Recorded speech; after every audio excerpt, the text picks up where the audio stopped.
Humboldt Park à Chicago est une communauté principalement latino-américaine et afro-américaine. Elle a également été gravement touchée par le Covid-19.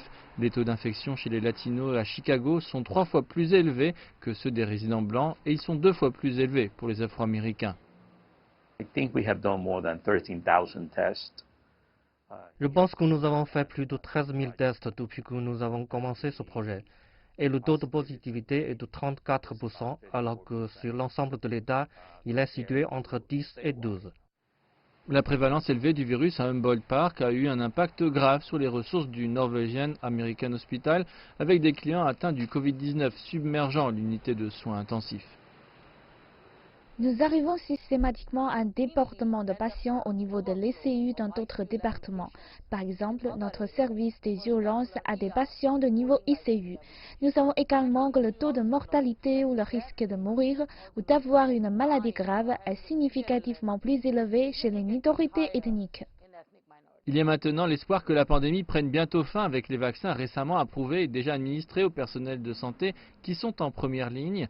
Même lorsque les vaccins seront plus largement disponibles, une enquête récente révèle que les Noirs et les Latinos montrent une réticence à les prendre. Nous savons qu'il y a une histoire de recherche contraire à l'ethnie menée dans les communautés noires, latinos et autochtones. Il y a une bonne raison pour laquelle les femmes noires et latinos hésitent peut-être à se faire vacciner. La doctoresse Marina Del Rios est directrice de la médecine sociale d'urgence à l'hôpital de l'Université de l'Illinois à Chicago. Elle est également ambassadrice des vaccins et est devenue la première personne à recevoir un vaccin contre le Covid-19 dans l'État de l'Illinois. Pour elle, les autorités doivent maintenant travailler pour amener les gens à faire confiance au vaccin.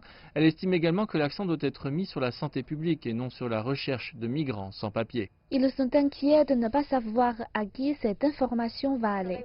Est-ce que ça va aux autorités qui finiront par les expulser? Cela doit être fait d'une manière sensible où nous garantissons que les gens gardent leur vie privée et nous devons le faire avec un point de vue davantage tourné vers la santé publique et nous assurer que nous atteignons autant de personnes que possible indépendamment de leur statut.